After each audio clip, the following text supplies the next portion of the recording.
सच के साथ। नमस्कार, सिटी वाराणसी लाइव में आप सभी का स्वागत है। मैं हूं अमित मिश्रा। आइए देखते हैं आज के हेडलाइंस।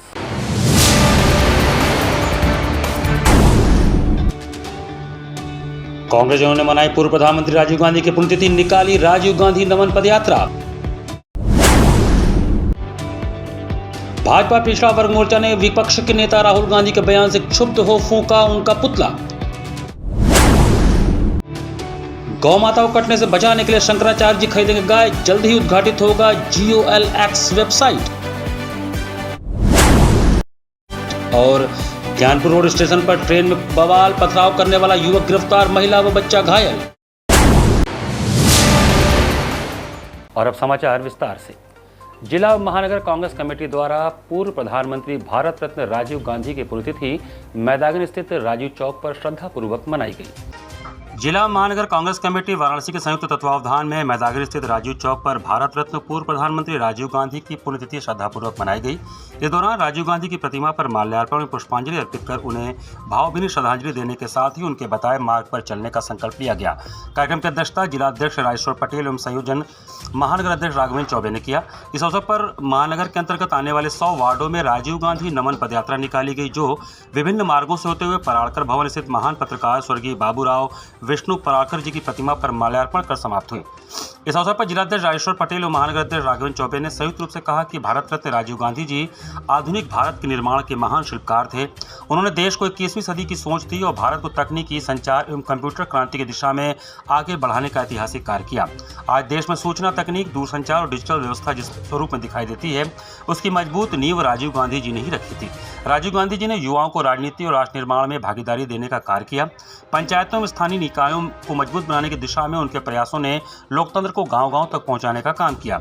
इस अवसर पर फसाहत हुसैन, बाबू, गुलशन अली, डॉक्टर राजेश गुप्ता, सतनाम सिंह, प्रवीण प्रकाश, सैयद हसन, सुनील श्रीवास्तव, विनोद सिंह, वकील अंसारी, राज खान, राजू राम, संतोष मौर्य, संतोष चौरसिया, असलम खां, अब्दुल हमीद, प्रमोद यादव, रामजी गुप्ता, शशि सोनकर, साबिर, विशाल तिवारी, विकास किशन समेत बड़ी संख्या में कार्यकर्ता उपस्थित रहे। 30 वर्ष पूर्व अगर राजीव गांधी जी को काल के गाल ने हमसे छीन नहीं लिया होता तो आज हम अमेरिका के बराबर में खड़े रहते।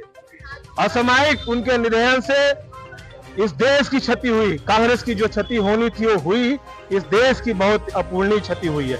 आज हम सब लोग परंपरागत तरीके से उनकी प्रतिमा पे स्नान करा करके, उनको तिलक लगा करके, पुष्पांजलि अर्पित करके हमारे साथ जिला कांग्रेस कमेटी के सम्मानित जिला अध्यक्ष राजेश्वर पटेल जी, महान कांग्रेस कमेटी के सम्मानित पदाधिकारी जी, प्रदेश सचिव भाई फसाहत हुसैन बाबू जी, अल्पसंख्यक कांग्रेस, तमाम हमारे साथ पार्षद दल के लोगों ने बहुत ही नम आंखों से अपने नेता को श्रद्धांजलि अर्पित। शंकराचार्य स्वामी अविमितेश्वरानंद महाराज ने गुरुवार को एक वक्तव्य जारी कर कहा कि गौ माता को कटने से बचाने के लिए पूरे देश में गाय की खरीदारी करेंगे। शंकराचार्य स्वामी अविमितेश्वरानंद महाराज ने गुरुवार को अपने एक वक्तव्य के माध्यम से कहा कि गौ माता को कटने से बचाने हेतु पूरे देश में हम गाय खरीदेंगे, जिसके लिए OLX के तर्ज पर GOLX वेबसाइट का निर्माण कर उसकी घोषणा करेंगे और जिसके माध्यम से पूरे देश में गाय को बेचने के इच्छुक हिंदुओं से संपर्क कर गाय को खरीदा जाएगा।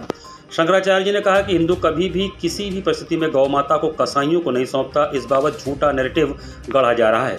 उत्तर प्रदेश में इस भीषण गर्मी में भी गौ माता के प्राणों की रक्षा एवं उनको राजमाता घोषित कराने हेतु 81 दिवसीय गविष्टि धर्म युद्ध यात्रा निकाल रहे पूज्यपाद शंकराचार्य जी महाराज ने आज एक चलचित्र जारी करते हुए कहा कि टीवी में एक डिबेट में दिखाया गया कि एक मौलाना कह रहे थे कि ईद में मुस्लिम गाय को न काटे, जिसका हम स्वागत करते हैं, लेकिन वही मौलाना फिर कहते हैं कि अगर मुसलमान गाय नहीं खरीदेगा तो मुसलमान फ़ायदे में रहेगा और हिंदू घाटे में रहेगा, क्योंकि मुसलमान एक एक गाय लाख लाख रुपए खरीद कर उसको काट कर खाता था। अब जब मुसलमान गाय खरीदेगा ही नहीं तो हिंदुओं को बड़ा घाटा होगा। और मौलाना के इस नैरेटिव को पुष्ट करने हेतु कई प्रतिष्ठित समाचार चैनलों पर इससे संबंधित कई दृश्य दिखाए जाने लगे, जिसमें कोई हिंदू अपनी गाय को मुसलमानों की कुर्बानी के बाजार में बेचना चाह रहा है, लेकिन मुसलमान यह कह रहा है कि हम गाय नहीं खरीदेंगे, तुम अपनी गाय को अपने घर ले जाओ और पूजो। और ऐसा कई दृश्य दिखाया गया कि बहुत सारे हिंदू अपने गाय को बेचना चाह रहे हैं, लेकिन मुसलमान उसे नहीं खरीद रहा है, जिससे हिंदू बहुत परेशान है। कुछ प्रतिष्ठित चैनलों में शीर्षक चलाया जा रहा है कि मुसलमानों ने गाय खरीदना छोड़ा, संकट में आए हिंदू व्यापारी। पश्चिम बंगाल में पशु कुर्बानी को लेकर लागू नए नियमों से मवेशी कारोबार में विवाद गहरा गया है। वहीं एक महिला को कहते दिखाया गया कि मुसलमानों के गाय न खरीदने से हिंदू व्यापारियों की आर्थिक हालत बहुत खराब हो गई है। शंकराचार्य जी ने कहा कि कोई भी हिंदू कभी भी किसी भी कसाई को गाय नहीं बेचता है। अगर हिंदू को यह मालूम हो जाए कि यह गाय काटी जाएगी तो वह किसी भी कीमत पर गाय को नहीं बेचेगा। हमको जानकारी है, हिंदू पूर्व से गाय का व्यापार करते हैं, लेकिन वो गाय को तभी बेचते हैं जब वो समझते हैं कि गाय को खरीदने वाला गाय की सेवा एवं रख रखाव करेगा। यह कहना कि हिंदू गाय को कटने हेतु बेचता है सरासर गलत है। अगर कहीं कोई ऐसा करता भी है तो वो हिंदू नहीं है। सिर्फ हिंदू नाम रखने से कोई हिंदू नहीं हो जाता अगर उसके अंदर हिंदू लक्षण नहीं है। और यह भी जानकारी मिली है कि बहुत से लोग हिंदुओं जैसा नाम रखकर गाय का व्यापार कर रहे हैं ताकि जब वो पकड़े जाएं तो हिंदू बदनाम हो। इसलिए यह फैलाना कि मुसलमानों को गाय न खरीदने से हिंदू संकट में है सरासर गलत है। और अगर मुसलमान गाय खाना छोड़ दे तो इससे अच्छा क्या हो सकता है। अगर मुसलमान गाय खाना छोड़ दे तो हम खूब प्रशंसा करेंगे। हिंदुओं को मुसलमानों के प्रति जो घृणा है उसका मूल कारण है उसके द्वारा गाय को खाया जाना। अगर मुसलमान गाय खाना छोड़ दे तो हिंदू मुस्लिम का आपसी वैमनस्य काफ़ी हद तक कम हो जाए। अभी अपनी गौ माता की रक्षा के लिए तैयार है और ये हम अकेले दम पर नहीं करेंगे। हम हिंदुओं ने ही ये प्रस्ताव दिया है कि आप इस तरह से एक वेबसाइट खोल दीजिए जहाँ का भी हिंदू अगर उसके पास ऐसी समस्या है कि उसको गौ हत्यारे को ही गाय बेचने की नौबत आ गई है तो फिर हम उसको गौ हत्यारे को गाय बेचने नहीं देंगे। हम स्वयं उस गाय को खरीदेंगे और खरीद करके उसकी सेवा करके उसका आशीर्वाद प्राप्त करेंगे। और इसके लिए हिंदू समाज से ही बहुत से लोग तैयार हैं कि कटने के लिए जा रही गाय को बचा करके हम गौ रक्षा का पुण्य लेना चाहते हैं। तो GoLX जैसे OLX है वैसे GoLX हमारा तैयार हो रहा है। 2-3 दिन में हम उसको लॉन्च कर देंगे और जिसको भी ऐसी परिस्थिति है वो उस वेबसाइट के माध्यम से उस ऐप के माध्यम से हमसे संपर्क करें। हम वो गाय खरीद लेंगे और उसकी सेवा करेंगे और उसकी सेवा से जो उसके रोम रोम से आशीर्वाद मिलेगा उसको पूरे हिंदू समाज के लिए बांटें। विपक्ष के नेता राहुल गांधी द्वारा प्रधानमंत्री और गृह मंत्री पर दिए गए आपत्तिजनक बयान के खिलाफ भाजपा पिछड़ा वर्ग मोर्चा द्वारा विरोध प्रदर्शन करते हुए उनका पुतला फूंका गया। भाजपा पिछड़ा वर्ग मोर्चा काशी क्षेत्र उपाध्यक्ष अनूप जायसवाल के नेतृत्व में कार्यकर्ताओं ने लोकसभा में विपक्ष के नेता राहुल गांधी के बयान पर तीखी प्रतिक्रिया व्यक्त करते हुए जुलूस निकाला और चाइना का ये यार है, राहुल गांधी गद्दार है के नारे लगाते हुए जले हुए मोबिल से उनके पुतले का दहन किया। इस अवसर पर अनूप जायसवाल ने कहा कि लगातार हारते हुए चुनाव की हताशा और निराशा ने राहुल गांधी को मानसिक रोगी बना दिया है। कार्यक्रम का संचालन चंद्रविजय सिंह, ओम प्रकाश यादव बाबू तथा धन्यवाद ज्ञापन कुलदीप वर्मा व मंगलेश जायसवाल ने किया। कार्यक्रम में मुख्य रूप से गोपाल जी जायसवाल, धीरेन्द्र शर्मा, राहुल जी, अखिल वर्मा, शेखर जायसवाल, कन्हैयालाल सेठ, मनीष चौरसिया, सुनील कनौजिया, सिद्धनाथ गौड़, धर्मचंद, प्रदीप जायसवाल, अमित, रवि, प्रकाश आदि भाजपा जन उपस्थित रहे। राहुल गांधी का प्रतीक पुतला फूंक करके उनका विरोध किया है। कल जिस तरह की भाषा रायबरेली में राहुल गांधी ने प्रयोग की माननीय प्रधानमंत्री जी और गृह मंत्री जी के लिए, उसके विरोध में हम काशी के पिछड़ा वर्ग मोर्चा के लोग उनका पुतला फूंक करके अपना विरोध दर्ज कराते हैं। और जहां तक बात गद्दारी की है तो उनके नेहरू जी ने किस तरह से देश के साथ गद्दारी की थी, चाइना को ज़मीन दे करके किस तरह से कांग्रेस के कार्यकाल में आतंकवादी प्रधानमंत्री कार्यालय तक आते थे। रात के अंधेरे में राहुल गांधी चाइनीज़ दूतावास में जाते थे मिलने चोरी और किस तरह का वक्तव्य सेना के बारे में, मोदी जी के बारे में कह के अदालत में माफ़ी मांगना पड़ा है उन्हें कई बार, लेकिन उन्हें समझ में नहीं आता। चुनाव की लगातार हताशा और निराशा के कारण उन सबका मानसिक संतुलन खो चुके हैं। जनता उन्हें निरंतर कड़ी प्रताड़ना दे रही है अपने मतों के द्वारा, लेकिन अभी उनकी बुद्धि खुली नहीं है। आगे आने वाले दिनों में उनको जनता और कड़ी सीख देगी जिससे उनको समझ में आ जाएगा। हमने यहाँ प्रतीक पुतला फूंक करके विरोध दर्ज कराया। ज्ञानपुर रोड रेलवे स्टेशन पर ट्रेन में चढ़ने और उतरने को लेकर हुए विवाद के हिंसक रूप ले लेने से अफरा तफरी मच गई। ज्ञानपुर रोड रेलवे स्टेशन पर ट्रेन में चढ़ने उतरने को लेकर हुए विवाद ने अचानक हिंसक रूप ले लिया। दो पक्षों के बीच शुरू हुई कहासुनी देखते ही देखते पथराव में बदल गई, जिसमें एक महिला और एक बच्चा घायल हो गए जबकि ट्रेन की खिड़की का शीशा भी टूट गया। मामले में जीआरपी और आरपीएफ की संयुक्त टीम ने त्वरित कार्रवाई करते हुए आरोपी युवक को गिरफ्तार कर लिया। मिली जानकारी के अनुसार 20 मई को ट्रेन संख्या 20,962 Banaras Udhna express Gyanpur road station पर रुकी हुई थी। इसी दौरान यात्रियों के बीच ट्रेन में चढ़ने उतरने को लेकर विवाद शुरू हो गया। विवाद बढ़ने पर एक युवक ने पत्थरबाजी शुरू कर दी। पथराव की चपेट में ट्रेन के S1 कोच की सीट संख्या 31 पर बैठी एक महिला और एक बच्चा आ गए जिन्हें चोटें आईं। साथ ही कोच की खिड़की का शीशा भी टूट गया जिससे यात्रियों में अफरा तफरी मच गई। घटना की सूचना मिलते ही मौके पर गश्त कर रही जीआरपी और आरपीएफ टीम हरकत में आ गई। जीआरपी इंस्पेक्टर रजोल नागर के नेतृत्व में पुलिस टीम ने तत्परता दिखाते हुए पत्थर फेंकने वाले युवक को मौके से ही गिरफ्तार कर लिया। गिरफ्तार आरोपी की पहचान अवधेश बिंद पुत्र भानु प्रताप बिंद निवासी नंदपुर थाना ज्ञानपुर जनपद भदोई के रूप में हुई है। पुलिस ने आरोपी के खिलाफ रेलवे एक्ट की धारा 152 के तहत मुकदमा दर्ज कर लिया और आगे की विधिक कार्रवाई की जा रही है। वहीं घायल महिला और उनके परिवार से पुलिस ने संपर्क किया। बताया गया कि परिवार राजस्थान की यात्रा पर था। उन्होंने फिलहाल यात्रा जारी रखने की बात कही तथा गंतव्य पर पहुंचने के बाद चिकित्सीय एवं कानूनी प्रक्रिया पूरी करने की जानकारी दी है। जीआरपी और आरपीएफ की इस त्वरित कार्रवाई से रेलवे स्टेशन परिसर में सुरक्षा व्यवस्था को लेकर यात्रियों को में भरोसा बढ़ा है, जबकि पुलिस पूरे मामले की विस्तृत जांच में जुटी हुई है। कल दिनांक 20/5/2026 को रेलवे स्टेशन ज्ञानपुर रोड पर train number 20/962 Banaras Udhna express में चढ़ने व उतरने को लेकर दो पक्षों में आपस में विवाद हुआ था, जिसमें एक पक्ष ने पत्थर उठा करके मार दिया, जिसमें यशवंत कोच में सीट नंबर 31 पर बैठे एक महिला और एक बच्चे को चोट आ गई तथा रेल का शीशा भी टूट गया। और इस जो गश्त कर रहे थे उस समय हमारे चौकी इंचार्ज आरपीएफ के साथ में, तो उन्होंने एक लड़के को जिसने पत्थर फेंका था उसको पकड़ लिए। उसका नाम था अवधेश बिंद पुत्र भानु प्रताप बिंद, निवासी नंदपुर, थाना ज्ञानपुर, जिला भदोही। उसको पकड़ करके मुकदमा लिखवाया गया है और उस पर अग्रिम विधिक कार्रवाई की। ऑपरेशन चक्रव्यूह के तहत रामनगर थाना पुलिस ने एक असलहा तस्कर को अवैध असलहों के साथ गिरफ्तार किया। रामनगर थाना पुलिस ने ऑपरेशन चक्रव्यूह के तहत कार्रवाई करते हुए एक असलहा तस्कर को गिरफ्तार कर उसके कब्जे से 2 अवैध पिस्टल, 2 मैगजीन और 7 जिंदा कारतूस बरामद किया है। पुलिस के अनुसार रात्रि गश्त और सघन चेकिंग अभियान के दौरान मुखबिर से सूचना मिली कि एक संदिग्ध युवक बुलेट मोटरसाइकिल से अवैध हथियार लेकर पीएससी तिराहे से दुर्गा मंदिर की ओर जा रहा है। सूचना मिलते ही पुलिस टीम सक्रिय हुई और 52 बीघा मैदान से नाथूपुर जाने वाले कच्चे रास्ते पर घेराबंदी कर युवक को पकड़ लिया। गिरफ्तार युवक की पहचान 22 वर्षीय नितेश पांडे पुत्र शिव पूजन पांडे निवासी टेंगरा मोड़ भीटी थाना रामनगर के रूप में हुई। तलाशी के दौरान उसके पास से 2 अवैध पिस्टल, 2 मैगजीन तथा 7 जिंदा कारतूस बरामद किए गए। पूछताछ में आरोपी ने बताया कि वह अवैध हथियारों की खरीद फरोख्त करता है और उससे मिलने वाले पैसों से अपने शौक पूरे करता है। उसने यह भी स्वीकार किया कि हथियार बिहार के मुंगेर से लाए गए थे। पुलिस ने आरोपी के खिलाफ थाना रामनगर में आर्म्स एक्ट की धारा 3/25 के तहत मुकदमा दर्ज कर आगे की विधिक कार्रवाई शुरू कर दी। यहाँ पर वक्त तो चला छोटे से ब्रेक का, बने रहिए सिटी वाराणसी लाइव के साथ। वाराणसी लाइव, सच के साथ।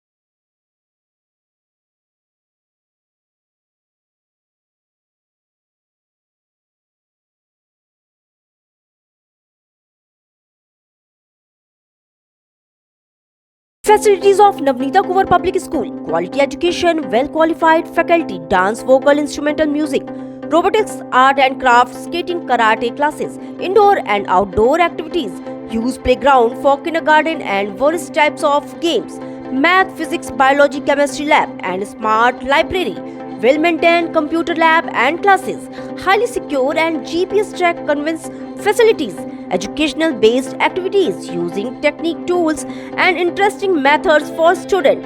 Navneeta Kuvar Public Schools, Swahid near BHU Hyderabad Gate, Varanasi. Mobile number 7311128462. Navneeta Kuvar Public School. Varanasi live, सच के साथ। ब्रेक के बाद आपका स्वागत है। 28 मई को होने वाले बकरीद त्यौहार के मद्देनजर शहर की प्रमुख बेनियाबाग बकरा मंडी पूरी तरह सजकर तैयार हो गई है। बकरीद ईद उल अजहा 28 मई को मनाई जाएगी। त्यौहार के नजदीक आते शहर की प्रमुख बेनियाबाग बकरा मंडी पूरी तरह सजकर तैयार हो गई है। मंडी में दिनों खरीदारों और व्यापारियों की भारी भीड़ उमड़ रही है। दूर दराज के जिलों और गाँवों से व्यापारी विभिन्न नस्लों के बकरे को लेकर वाराणसी पहुंच रहे हैं, जिससे मंडी की रौनक कई गुना बढ़ गई है। बकरा मंडी में छोटे से लेकर बड़े और आकर्षक बकरे की खरीद बिक्री तेज हो गई है। कहीं कम कीमत वाले छोटे बकरे लोगों को आकर्षित कर रहे हैं, तो कहीं भारी भरकम और मोटे ताजे बकरे चर्चा केंद्र बने हुए हैं। खरीदार बकरों की सेहत, वजन, ऊंचाई और नस्ल को ध्यान में रखकर खरीदारी कर रहे हैं। मंडी में मोल भाव का दौर भी लगातार चलता दिखाई दे रहा है। त्यौहार को लेकर मुस्लिम समुदाय में खासा उत्साह देखा जा रहा है। मंडी में हर तरफ चहल पहल का माहौल है। लोग अपने परिवार और बच्चों के साथ बकरे खरीदने पहुंच रहे हैं। कई बकरों को रंग बिरंगी सजावट और विशेष तरीके से तैयार किया गया है जो लोगों का ध्यान अपनी ओर खींच रहे हैं। व्यापारियों का कहना है कि जैसे जैसे बकरीद का पर्व नज़दीक आएगा वैसे वैसे मंडी में भीड़ बढ़ेगी। उनका मानना है कि इस बार बाजार में अच्छी बिक्री होने की उम्मीद है। वहीं प्रशासन की ओर से भी मंडी में इंतजाम किए गए हैं। सुरक्षा व्यवस्था, यातायात नियंत्रण और साफ सफाई को लेकर विशेष इंतजाम किए गए हैं ताकि खरीदारी करने आने वाले लोगों को किसी तरह की परेशानी न हो। कम से कम रेट से भी है और थोड़ा ज़्यादा से ज़्यादा रेट से भी है। कम से कम रेट से भी और ज़्यादा से ज़्यादा रेट से भी हमारे। इतनी महंगाई चल रही है, क्या स्थिति है मंडी का? मंडी की इस समय स्थिति बहुत ही बढ़िया नहीं है, फिर भी पहले की अपेक्षा बहुत ही ज़्यादा, क्योंकि कम टाइम यहाँ पर हुआ है, काफ़ी लेट यहाँ पर स्टार्टिंग हुई है यहाँ पर बकरे की मंडी। नहीं तो हर साल जैसे 15 दिन पहले लगती थी, अभी तो 8-9 दिन ही पहले सरकार द्वारा दिया गया है, टाइम दिया गया है। उसी आदेश के अनुसार इस कार्य को 28 मई को बकरीद का त्यौहार मनाया जाएगा और यहाँ पर दूर दूर से व्यापारी बकरा लेकर के आते हैं बेचने के लिए। इटावा से, मऊ से, मुबारकपुर से, बिहार से, बलिया से और तमाम अगल बगल के पूर्वांचल से ये पूरी मंडी जुड़ती है और ये ऐतिहासिक मार्केट है। काफ़ी लंबे वक्त से यहाँ पर बकरे की मार्केट लगती चली आ रही है और साल दर साल यहाँ चीज़ों में और तब्दीलियाँ आती जा रही हैं और बेहतर से बेहतर यहाँ पर लोगों को इंतज़ाम दिया जाता है। व्यापारियों को, ग्राहकों को सारी फैसिलिटी दी जाती है। हर तरह के इंतज़ामात हैं यहाँ पर, बिजली से लेकर के, पानी से लेकर के, रहने से लेकर के हर तरीके की यहाँ सुविधा उपलब्ध कराई जाती है और ये स्मार्ट सिटी के माध्यम से ये सब सारी चीज़ें यहाँ अवेलेबल हैं और तमाम यहाँ के लोग, तमाम व्यापारी यहाँ पर प्यार मोहब्बत से सारी चीज़ों को अंजाम देते हैं। करेला की उत्कृष्ट लाइन VRBTG4 के तकनीकी हस्तांतरण एवं व्यवसायीकरण हेतु भारतीय सब्जी अनुसंधान संस्थान ने कॉमिएंजो एग्रो साइंस लिमिटेड के साथ लाइसेंस समझौते पर हस्ताक्षर किया।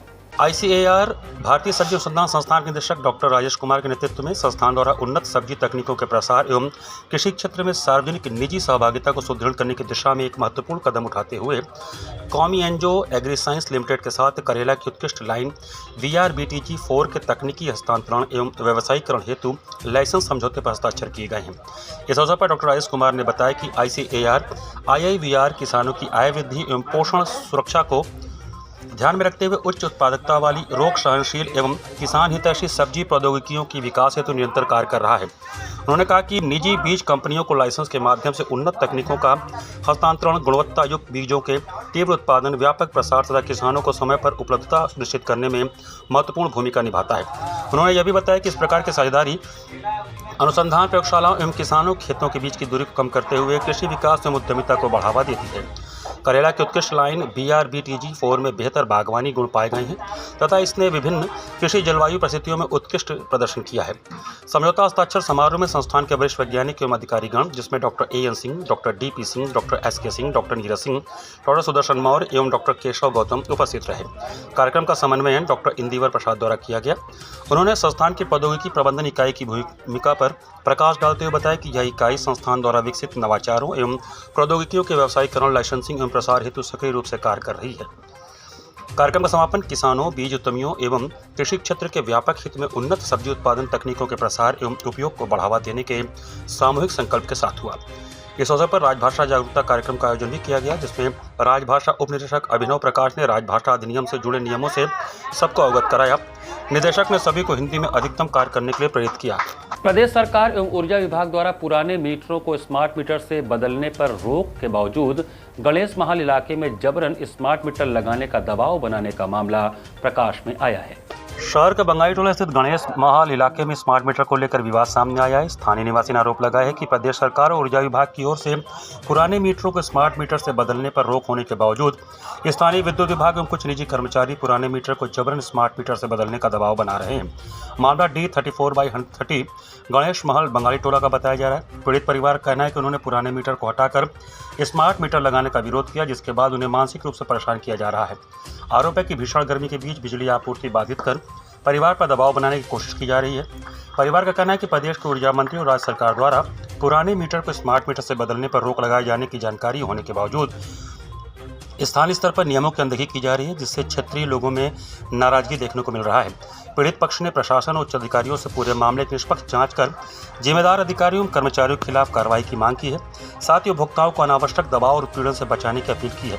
हालांकि इस मामले में विद्युत विभाग का आधिकारिक पक्ष सामने नहीं आया है। विभागीय प्रतिक्रिया आने के बाद स्थिति और स्पष्ट हो सकेगी। यहाँ पे कुछ आए दिन बिजली विभाग वाले विगत 2 दिनों से आकर जो स्मार्ट मीटर लगाने के लिए दबाव बना रहे हैं, जबकि मेरा मीटर पुराना वाला लगा हुआ है और उसमें प्रॉपर बिलिंग आ रही है। लगभग हर महीने 2000, 2500, 1800 के आसपास बिलिंग आ रही है। इसके बावजूद वो लोग ज़बरदस्ती स्मार्ट मीटर बदलने पर आमादा हैं और 2 दिन से आ रहे हैं। एक दिन तो उन्होंने परसों लाइट भी काट दिया हमारा, और हम लोग गर्मी में 5 घंटा 6 घंटा थे। क्या हुआ, स्मार्ट मीटर लगा कि नहीं लगाए सर। हम लोग इसके त्रुटियों को देखते हुए प्रदेश भर में व्यापक विरोध हो रहा है भैया, इसलिए हम लोग भी स्मार्ट मीटर नहीं लगवाए। चूँकि मुख्यमंत्री साहब का आदेश है कि यूपी में स्मार्ट मीटर लगने पर फिलहाल रोक लगा दी गई है, तो उसके अनुपालन में हम लोग भी भैया स्मार्ट मीटर नहीं लगवा रहे। जब इस पे जो सदस्यीय टीम बनी है उसकी जांच रिपोर्ट आ जाएगी, उसके बाद आदेश आ जाता है, उसका पालन हम लोग करेंगे और फिर हम लोग स्मार्ट मीटर लगवाएंगे। यहाँ पुराना मीटर लगा हुआ है और वो पूरी तरह से अच्छे तरह से काम कर रहा है। फिर भी कुछ प्राइवेट और सरकारी लोग कर्मचारी बिजली विभाग से आ रहे हैं और कह रहे हैं आपका पुराना मीटर हटा के स्मार्ट मीटर लगाएंगे। मुख्यमंत्री ने ये आदेश किया हुआ है, मुख्यमंत्री के क्या मतलब? अरे मुख्यमंत्री जी तो बोले हुए हैं कि जब तक स्मार्ट मीटर का फिर से वेरिफिकेशन न हो जाए कि वो सही रूप से चल रहा है, तब तक रोक लगाए हैं हमारे ये योगी सरकार ने। फिर भी ये जबरदस्ती कह रहे हैं कि आपके यहाँ का मीटर हटाएंगे और स्मार्ट मीटर लगाएंगे। मानसिक रूप से और प्रताड़ित करते हैं। प्रतिदिन लाइट आके काट देते हैं। बहुत ज़्यादा परेशान। हमारे यहाँ 2 हार्ट के पेशेंट है, एक गर्भवती औरत है। हम लोग कितने परेशान हैं, आप समझ रहे हैं कितनी गर्मी है यहाँ पे। उसके बाद हमारे बोलने पर भी वो सुनते नहीं हैं, मनमानी करते हैं, एकदम मनमानी करते। घाट संध्या कार्यक्रम में कोलकाता से पधारी सुष्मिता दयाशी एवं राबिता राय का मनोहारी कथक नृत्य हुआ। जिला प्रशासन के अभिनव पहल पर गुरुवार को सुबह बनास के अंतर्गत घाट संध्या कार्यक्रम में कोलकाता से पधारे 2 युवा कलाकार सुष्मिता दयाशी एवं राबिता राय ने उत्तर भारत के प्रसिद्ध कथक नृत्य की प्रस्तुति का शुभारंभ गुरु वंदना, शिव वंदना, पारंपरिक कथक 15 मात्रा ताल, पंचम सवारी एवं समापन कृष्ण वंदना से किया। कलाकारों ने अपने पद, लय, ताल, अंग संचालन, घुंघरूओं की झनकार एवं भाव भंगिमाओं के माध्यम से दर्शकों के हृदय को मंत्रमुग्ध किया। कलाकार को प्रमाण पत्र एवं आशीर्वचन मीना सिंह एवं सुमित गुप्ता ने प्रदान किया। धन्यवाद ज्ञापन श्याम कुमार केसरी ने किया। कार्यक्रम का संयोजन सुबह बनास के सचिव एवं संस्थापक डॉक्टर रत्नेश वर्मा ने किया। कार्यक्रम का सफल संचालन सीमा केसरी ने किया।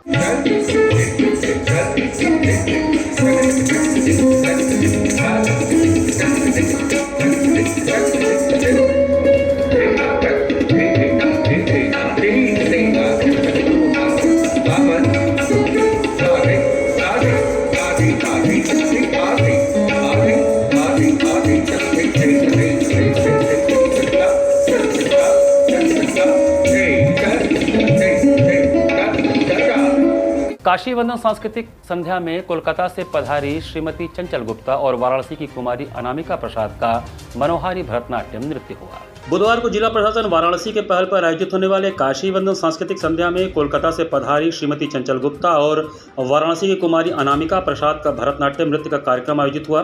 कार्यक्रम का शुभारंभ चंचल गुप्ता द्वारा गणेश कौथुअम, जो कि आदि ताल में निबद्ध है, प्रस्तुत किया गया। तत्पश्चात अलारिपू अनामिका प्रसाद एवं चंचल गुप्ता द्वारा प्रस्तुत किया गया।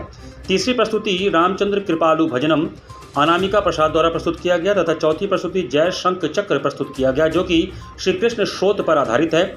और आज की अंतिम प्रस्तुति सुश्री अनामिका प्रसाद द्वारा शिव पंचाक्षर श्रोत प्रस्तुत करके किया गया, जिसे श्रोताओं द्वारा खूब सराहा गया। कार्यक्रम का संचालन एवं धन्यवाद ज्ञापन अनूप कुमार मिश्रा ने किया। कार्यक्रम संयोजक अंशुमान महाराज रहे।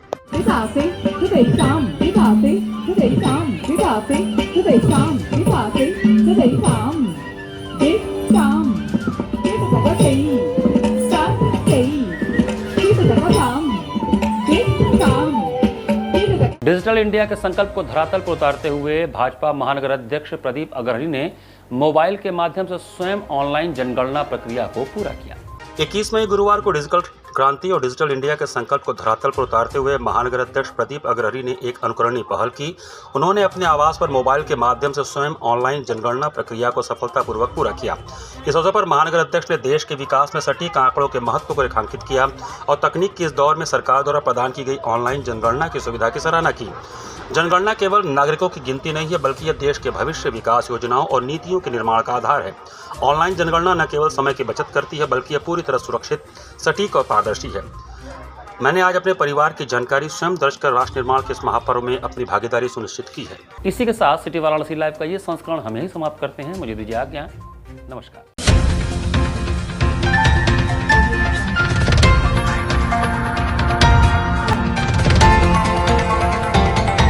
वाराणसी लाइव, सच के साथ।